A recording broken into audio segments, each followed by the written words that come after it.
Dans cet épisode de notre podcast consacré aux mythes et aux symboles du Hatha Yoga, Christophe Lanier va vous parler des fleuves d'Inde et de leur rapport avec la symbolique du chiffre 7. Une bonne écoute à vous. Ok, donc ça tourne Christophe. Et j'avais une question à te poser. Il me semble que tu es rentré récemment d'Inde et tu y étais allé avec plusieurs élèves, n'est-ce pas? Oui, De l'école. Et j'aimerais savoir ce qui s'est passé là-bas. Notamment, il me semble que vous êtes allé près d'un fleuve sacré qui s'appelle la Narmada. Est-ce que tu peux m'en parler, s'il te plaît? oui, tout à fait. Donc, la Narmada, c'est un des 7 fleuves sacrés de l'Inde. Donc, les autres sont le Gange, bien sûr, hein, mais aussi la Yamuna, la Sarasvati, le Sindhu, donc qui est qu'on appelle aussi l'Indus, donc la Narmada, et puis il y a aussi la Godavari et la Kaveri, donc c'est les 7 fleuves sacrés hein, traditionnellement, qu'on peut associer aux 7 villes saintes de l'Inde, aux 7 montagnes sacrées et aux 7 rishis des temps anciens qui sont associés eux-mêmes aux 7 étoiles de la Grande Ourse. Donc il y a une symbolique du 7 qui est importante, qui est en lien, à mon avis, avec les 7 planètes visibles à l'œil nu dans le ciel et qui sont associés aux 7 chakras. Ça, on en a déjà parlé. Mais pour revenir donc au fleuve sacré, donc la Narmada, c'est vraiment un des plus beaux fleuves de l'Inde, qui n'est pas très connu hein, par rapport au Gange, et qui coule d'est en ouest, donc contrairement au Gange, à la Yamuna, à la Godavari, qui coule vers l'est, celui-là coule vers l'ouest, et donc il prend sa source au centre de l'Inde, hein, au sud du Madhya Pradesh, sur un haut plateau qu'on appelle le Deccan, et il coule à travers donc, le Madhya Pradesh, et ensuite il débouche dans le Gujarat, hein, dans l'océan Indien, hein, dans le golfe Persique. Hein. Donc ce fleuve est vraiment très beau, très inspirant, pas très connu, mais il y a de nombreuses villes sacrées qui sont près de ce fleuve et de lieux sacrés et de pèlerinage, hein, beaucoup de pèlerinages.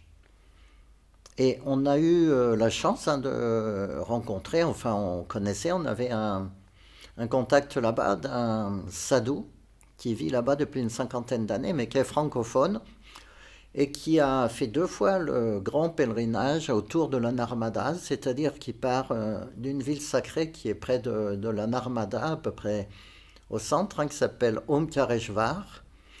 Il remonte donc d'un côté du fleuve, il remonte jusqu'à la source, et ensuite il redescend de l'autre côté du fleuve, il redescend en suivant donc le fleuve sur l'autre rive jusqu'à l'embouchure, donc au Gujarat, et ensuite il remonte le fleuve, donc sur le premier côté, pour revenir au point de départ. Et ça, c'est un pèlerinage qui dure plus de 3 ans, hein, quand on le fait à pied, comme il l'a fait. Ah oui. Et il l'a fait 2 fois. Il l'avait fait une première fois, et ensuite il l'a refait avec d'autres sadhus hein, pour les guider. Tu dis qu'on le fait à pied, il y a une autre façon de faire ce pèlerinage? Alors, nous avons rencontré des sadhus qui venaient du Bengale et qui, eux, faisaient le pèlerinage en voiture et ils mettaient 3 mois pour le faire. D'accord. Alors que lui, il a mis 3 ans et 3 mois à peu Oui. près, hein, et il l'a fait 2 fois. Donc il nous a beaucoup parlé du fleuve, il nous a emmenés dans des lieux sacrés, des endroits qu'on n'aurait pas pu connaître autrement en fait. Mhm. Ah, il vous a guidé à travers un petit bout du pèlerinage alors. Oui, c'est ça. Ok.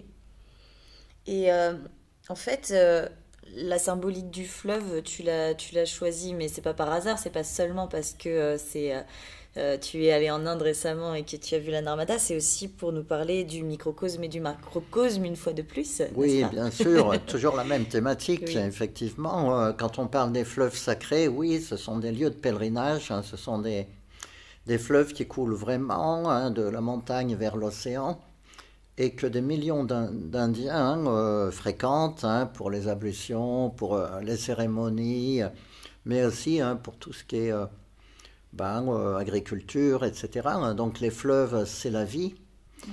Mais le fleuve représente aussi l'enseignement. Par exemple, on parle du Gange en général, hein. Donc le Gange, c'est un fleuve.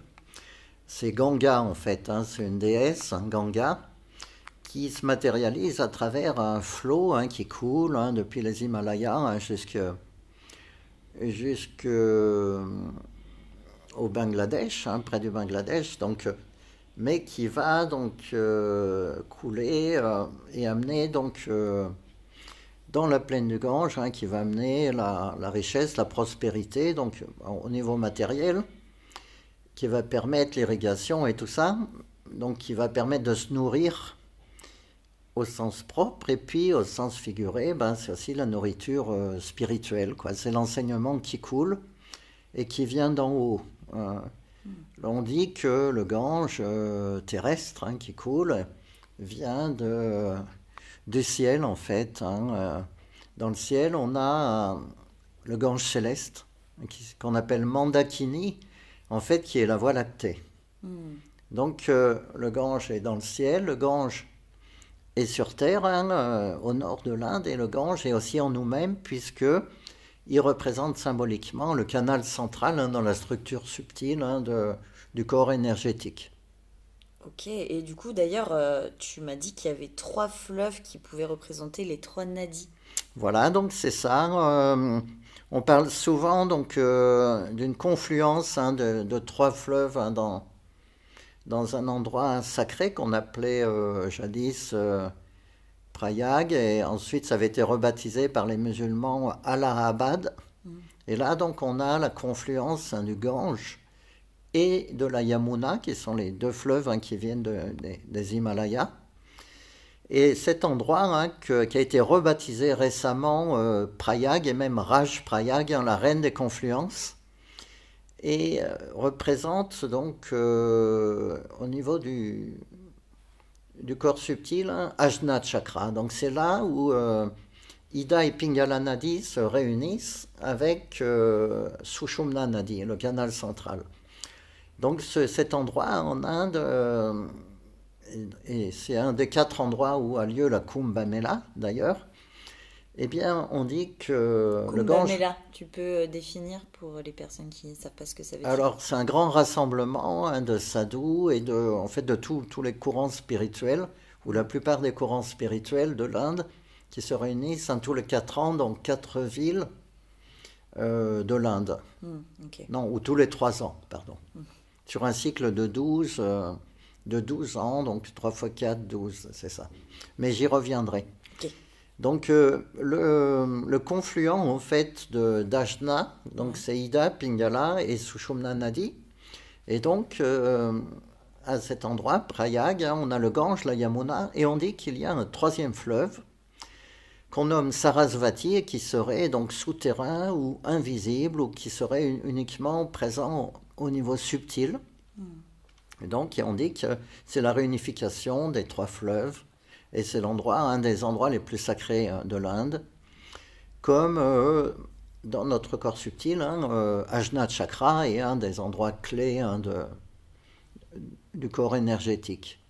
Donc ce fleuve, Sarasvati, donc on dit qu'il est symbolique, etc. Mais en fait, il semble qu'il ait eu une réalité historique, que jadis, il y avait un immense fleuve qui coulait des Himalayas, et qui progressivement se serait asséché. Et peut-être dans les sables, hein, du désert de Thar, au Rajasthan, on trouve des traces à plusieurs endroits de fleuves asséchés, mais il y a des archéologues, hein, qui ont repéré donc de façon aérienne, hein, la trace d'un immense fleuve, hein, qui coulait vers le sud, qui se jetait dans le golfe de Cambay.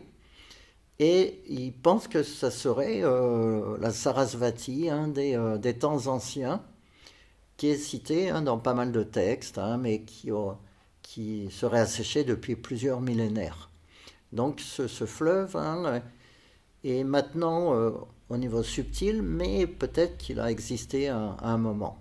Toujours est-il qu'on a donc qui coule des Himalayas le Gange, qui lui est associé à Ida Nadi, la Yamuna qui est associée à Pingala Nadi, et puis Sarasvati qui est associée donc à Sushumna Nadi, le canal central, ou Madhya Marga, la voie du milieu. Donc Sarasvati, bon, c'est un fleuve, mais c'est aussi une déesse, comme on peut la voir ici dans cette statuette. Oui, nous sommes accompagnés de Sarasvati qui est venue spécialement nous voir pour l'occasion pour l'enregistrement de ce podcast. En réalité, c'est une petite statuette qu'on peut retrouver à l'école de yoga Horizon, n'est-ce pas? Où est-ce qu'elle est placée d'habitude, Christophe, cette petite statuette? Ouais, elle est sur cette étagère. Donc, sur une petite étagère qui est pas loin de nous quand on pratique. Comme un petit hôtel. Comme un petit hôtel. Ouais, c'est ça. Elle est très jolie d'ailleurs, cette statuette. Et en fait, Christophe, il m'a dit, prends-la, elle va peut-être nous inspirer. Tu te sens inspiré? Alors effectivement, en fait, Sarasvati, c'est la déesse des arts et des lettres. Elle a dans ses mains une vina, donc un instrument de musique. Donc c'est la déesse de la musique, c'est la déesse des arts en général, mais aussi des lettres et puis des études. Donc les lycéens, les collégiens, ont une fête autour de l'apprentissage où ils honorent Sarasvati. Sarasvati, c'est aussi la déesse de la parole, puisque la musique coule et puis la parole coule. Ça représente aussi le verbe dans son aspect sacré, donc qui coule comme le flot d'un fleuve en fait. Donc elle est très inspirante et quand on la voit, c'est vrai que ça peut nous ramener au centre, comme le canal central qui a pour nom Sarasvati. C'est pas son seul nom, puisque on l'appelle Sushumna Nadi, on peut l'appeler aussi parfois Uma, on peut l'appeler Madhya Marga, il y a différents noms, mais Sarasvati, c'est vrai que ça donne une idée d'une fluidité en fait, quelque chose qui coule, c'est un fleuve. Donc on peut voir effectivement le fleuve de notre canal central, on peut voir ça comme notre chemin de vie en fait. On parle d'un canal d'énergie subtile, oui, mais on peut aussi voir ça comme notre chemin de vie dans lequel on se réalise, dans lequel on progresse. On peut dire que ce fleuve est en nous, mais aussi qu'on est dans ce fleuve, qu'on est dans le fleuve de notre vie, et c'est notre Sushumna, c'est notre canal central, et c'est assimilé au Gange qui coule en Inde, et aussi à la Voie lactée qui coule dans le ciel. En fait, la Mandakini, il y a une partie dans la mythologie qui dit que le Gange est descendu du ciel sur terre pour venir amener la connaissance aux humains, mais que son flot était trop puissant, donc Shiva en fait a amorti le choc du fleuve qui tombait sur la terre, il l'a amorti dans son chignon. Et c'est pour ça que souvent on voit dans les représentations de Shiva, il y a une jeune fille en fait qui est dans son chignon, et c'est la déesse Ganga. Donc le fleuve, bien sûr, comme tout le reste, est assimilé à un dieu, donc c'est Ganga. Donc qui, après avoir été amorti dans le chignon de Shiva, a coulé en 7 endroits des Himalayas. Et parmi ces 7 flots, il y en a 3 principaux, qui sont les 3 sources principales du Gange, et qui sont 3 bras du Gange qui se réunifient. Donc j'ai eu la chance d'y aller il y a quelques années. Et donc la source principale de Ganga, du Gange, se trouve à Gangotri, dans l'Himalaya. Ok. Et un peu au-dessus de donc ce petit lieu de pèlerinage, Gangotri, en montant dans la montagne, on peut arriver à un endroit qui s'appelle Gomukh, ce qui veut dire la tête de vache ou le mufle de vache. Et c'est là où les eaux sortent de la montagne. Ça coule d'un glacier, mais il y a l'eau qui sort de la montagne et qui coule donc jusqu'à Gangotri. Et ensuite, à travers les Himalayas, qui passe à Uttarkashi, qui arrive à Rishikesh et qui débouche à Haridwar. Il y a un rapport avec la posture Gomukhasana? Tout à fait, hein. Donc quand on parle de Gomukhasana, la posture donc de la tête de vache, c'est vrai qu'on fait référence aussi à cette source, hein. On dit qu'elle permet d'ouvrir le cœur, hein, qui est la source de la véritable connaissance.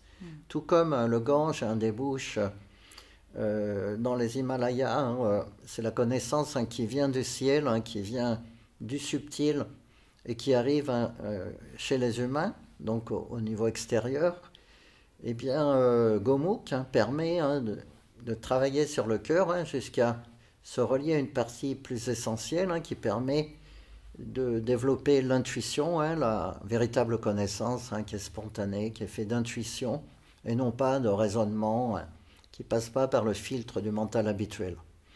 Donc il y a cette idée que dans la grotte du cœur, hein, il y a cette connaissance, cette intuition, et il y a aussi une flamme qui brûle, hein, qui est le Jivatman, hein, notre partie la plus essentielle, notre âme incarnée, comme disent certains. Donc de cette source, hein, de cette grotte, hein, vient la connaissance, comme de Gomukh, hein, dans les Himalayas, hein, vient le Gange, hein, qui amène la connaissance aux humains, qui amène la nourriture, autant matérielle que spirituelle.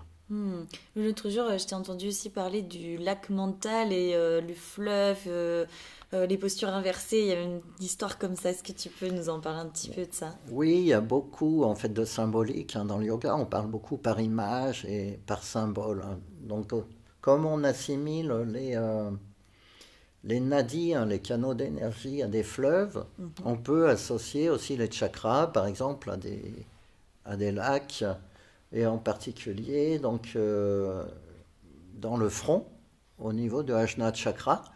On dit parfois qu'il y a un lac qui s'appelle le Manasarovar.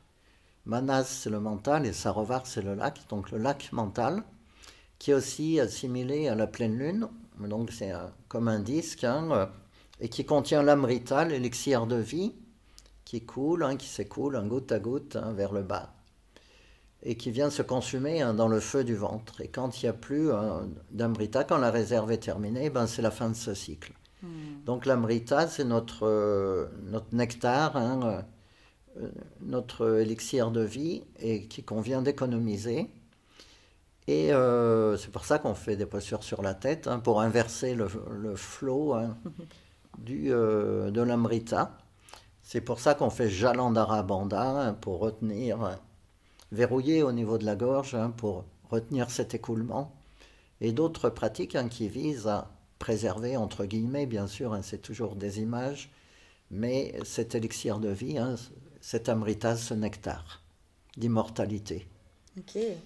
Donc, mais ce Manasarovar, ce qui est intéressant, encore une fois, c'est de le mettre en lien avec l'extérieur. Donc il y a toujours, hein, l'intérieur qui est relié à l'extérieur, et on a plusieurs lacs qu'on assimile au Manasarovar, hein, en Inde, mais en particulier il y a un lac au sud-ouest du Tibet qui est le lac Manasarovar, hein, qui se trouve au pied du mont Kailash, et c'est un lieu de pèlerinage très réputé, autant pour les Tibétains, bouddhistes et Bön, que pour les Indiens, qu'ils soient hindous, jaïnes, sikhs, bouddhistes. Voilà, donc c'est un lieu de pèlerinage au nord des Himalayas, et c'est aussi un lieu en nous-mêmes, hein, encore une fois. Donc on a cette analogie entre microcosme, macrocosme, intérieur, extérieur, et on retrouve, hein, toujours un petit peu cette approche. Ok. Tu as envie de développer encore un peu tout ça ou tu penses que tu Oui, nous as... Oui, ben, vas-y. ce que je peux dire, c'est que il y a, en fait, il y a une symbolique, donc du Gange et de la Yamuna associée à Ida et Pignala. Donc on a parlé de Gangotri, hein, avec Gomukh, qui est la source principale du Gange, qui ensuite, hein, rejoint. Donc il y a deux autres sources, hein, principales qui viennent de Badrinath et Kedarnath. Donc à Kedarnath, hein, il y a un bras, donc dans un glacier, il y a une deuxième source principale, donc il y a un bras du Gange, hein, qu'on assimile, qui s'appelle Mandakini, hein, comme le fleuve dans le ciel, et qui il rejoint donc le deuxième bras du Gange qui vient de Badrinath, non, Kedarnath, qu'on appelle Alaknanda. Donc ces deux fleuves se retrouvent dans un endroit qu'on appelle Rudraprayag et coulent ensuite, ça devient l'Alaknanda qui rejoint donc le bras principal qui vient de Gangotri, qui s'appelle Bhagirathi, donc dans un endroit qu'on appelle Devaprayag, donc qui est la confluence des dieux. Et ensuite, c'est là seulement que ça devient le Gange et que ça coule donc vers Rishikesh, ensuite Haridwar et puis ensuite la plaine du Gange. Et c'est que bien plus loin, à Allahabad ou Prayag, Rajprayag, que ça rejoint la Yamuna, donc qui est le deuxième fleuve sacré principal, hein, qui coule aussi des Himalayas et qui a une source aussi qui est très fameuse, qui est un lieu de pèlerinage qu'on appelle Yamunotri et qui est vraiment un endroit merveilleux avec des cascades, hein, qui coulent des hauts sommets et qui arrivent dans un endroit où il y a un petit bassin d'eau chaude dans lequel, hein, on peut se baigner. En fait, les pèlerins peuvent se baigner. Et c'est un des endroits principaux, donc avec Gangotri, Kedarnath et Badrinath, hein, c'est les 4 sources, les 3 sources du Gange et la source de la Yamuna. Voilà, c'est des endroits qui sont très, très forts, hein, et si on a la chance, hein, de pouvoir se rendre là-bas, ben, c'est vraiment très inspirant. Mais bon, si on n'a pas la possibilité, hein, d'aller faire des pèlerinages aux sources du Gange ou le long du Gange ou de la Narmada ou d'autres fleuves sacrés, on peut toujours se relier, ben, à nos fleuves, hein, qui sont en nous, en fait, qui sont les canaux d'énergie, hein, Ida, Pingala, Sushumna, et on peut se relier donc au sacré autant à l'intérieur qu'à l'extérieur, hein, dans le temple de notre corps. On a tout, hein, qui est présent. On a la Voie lactée, hein, on a le soleil, la lune, etc. Donc point n'est besoin d'aller courir en Inde, hein, pour faire tous les pèlerinages, mais si on a l'occasion, ça peut aussi être une bonne expérience. On se sent encore plus relié quand on est là-bas? Enfin, toi, Oui, t'as ressenti ça, ouais. c'est vrai que même si on dit que tout est en nous, etc., il y a quand même des lieux qui sont porteurs, hein, d'une énergie particulière. Il y a une ferveur, hein, qu'on ne trouve pas ici. Il y a une tradition qui a quand même été maintenue, hein, malgré toutes les évolutions modernes et tout en Inde. C'est vrai qu'on trouve quand même des endroits encore vraiment très forts. Comme autour de la Narmada, par exemple, il y a un lieu principal, hein, de pèlerinage qui s'appelle Omkareshvar, qui est un endroit puissant, hein, près du fleuve sacré, où beaucoup de cérémonies ont lieu. Et il y a d'autres lieux, hein, qui sont vraiment très porteurs. Et donc si on a l'occasion, hein, ça peut vraiment être aussi une rupture, une coupure, hein, par rapport à notre quotidien. Et ça peut faire des déclics, hein, souvent. Donc quand on voyage, c'est vrai on a, on a l'impression de sortir un peu du temps et de l'espace, hein, de rentrer un peu dans une autre dimension, et souvent ça laisse des empreintes, hein, très, très porteuses. Même s'il y a quelques personnes qui ont du mal à supporter, pour d'autres, hein, ça peut être une révélation. Donc les fleuves sacrés, hein, sont vraiment très vénérés en Inde. Il y a également la Godavari, hein, qui coule et qui passe à Nasik, une autre ville où il y a la Kumbh Mela. Et puis ce pèlerinage, donc il peut être fait en partie. On n'est pas obligé de faire comme ce sadhu, hein, qui a passé 3 ans autour. Maintenant, les temps modernes font que même si on a 15 jours à consacrer à un petit pèlerinage, hein, ça peut vraiment être une bonne chose. Donc Christophe, tu nous as parlé de la symbolique du 7. De quelle manière est-elle en lien avec les fleuves et ce dont tu nous parles depuis le début du podcast? Alors, pour moi, hein, donc, la symbolique du 7, elle vient principalement donc, du ciel, hein, puisque dans le ciel, on voit 7 planètes à l'œil nu. planètes au sens d'astres errants qui bougent dans le ciel. Donc en plus du Soleil et de la Lune, on a Mercure, Vénus, Mars, Jupiter et Saturne. Donc ces 7 planètes qui sont visibles sont donc des lumières dans la nuit qui bougent, contrairement aux étoiles fixes, qui sont toujours placées de la même façon. Donc ça, je pense que depuis des millénaires, ça a attiré l'attention des gens qui ont structuré leurs pensées, leurs mythes, leurs traditions autour de ce nombre 7 qu'on retrouve aussi dans le ciel, dans les 7 étoiles de la Grande Ourse, qui est quand même une constellation majeure dans le ciel. Donc je pense que, à mon avis, ça vient surtout de là. Et à partir de là, donc, on a structuré, donc on s'est aperçu aussi par ce lien qu'il y a entre microcosme et macrocosme, que dans notre corps subtil, il y avait 7 foyers principaux d'énergie qui sont les 7 chakras.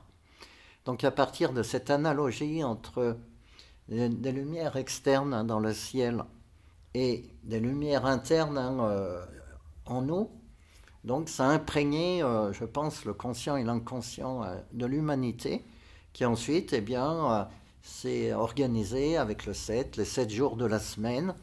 Et puis dans la tradition en Inde, on a souvent le 7 qui revient. Les 7 montagnes sacrées, les 7 villes saintes, les 7 fleuves sacrés, etc. Je parlais aussi des 7 rishis de la tradition, des 7 grands maîtres, etc. Et puis, comme on parle des 7 couleurs de l'arc-en-ciel, etc., ensuite on va associer plein de choses, les 7 métaux, etc., etc.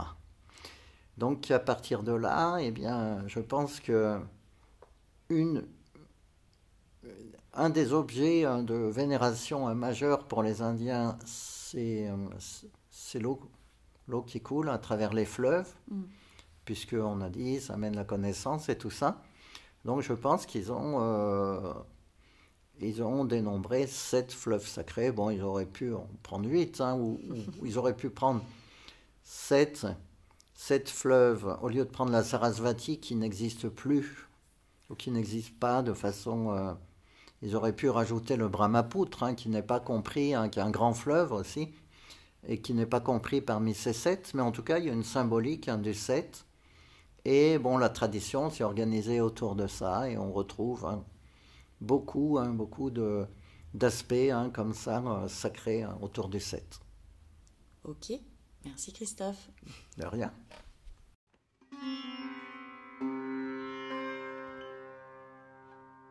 Merci d'avoir écouté cet épisode. N'hésitez pas à commenter et à nous dire ce que vous en pensez. À bientôt. Namasté.